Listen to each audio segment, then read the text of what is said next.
ایک بادشاہ سلامت نے رات کو گیدڑوں کی آواز سنی تو صبح وزیروں سے پوچھا کہ رات کو یہ گیدڑ بہت شور کر رہے تھے، کیا وجہ ہے؟ اس وقت کے وزیر عقل مند ہوتے تھے۔ انہوں نے کہا، جناب، کھانے پینے کی چیزوں کی کمی ہو گئی، اسی لیے فریاد کر رہے ہیں۔ تو حاکم وقت نے آرڈر دیا کہ ان کا بندوبست کیا جائے۔ وزیر صاحب نے کچھ مال گھر بھجوا دیا اور کچھ رشتہ داروں اور دوستوں میں تقسیم کیا۔ اگلی رات کو پھر وہی آوازیں آئیں تو صبح بادشاہ نے وزیر سے فرمایا کہ کل آپ نے سامان نہیں بھجوایا کیا؟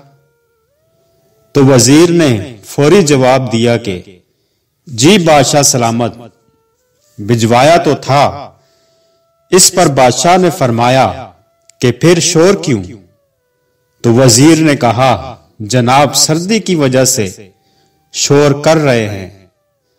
تو بادشاہ نے آرڈر جاری کیا کہ بستروں کا انتظام کیا جائے۔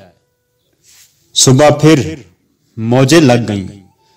وزیر کی حسب عادت کچھ بسترے گھر بھیج دیے اور کچھ رشتہ داروں اور دوستوں میں تقسیم کیے۔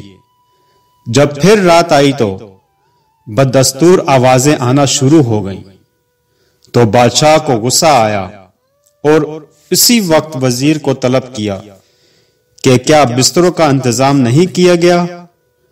تو وزیر نے کہا کہ جناب، وہ سب کچھ ہو گیا ہے۔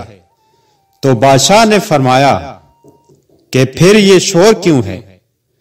تو وزیر نے اب بادشاہ کو تو مطمئن کرنا ہی تھا اور اوکے رپورٹ بھی دینی تھی، تو وہ باہر گیا کہ پتہ کر کے آتا ہوں۔ جب واپس آئے تو مسکراہٹ لبوں پر سجائے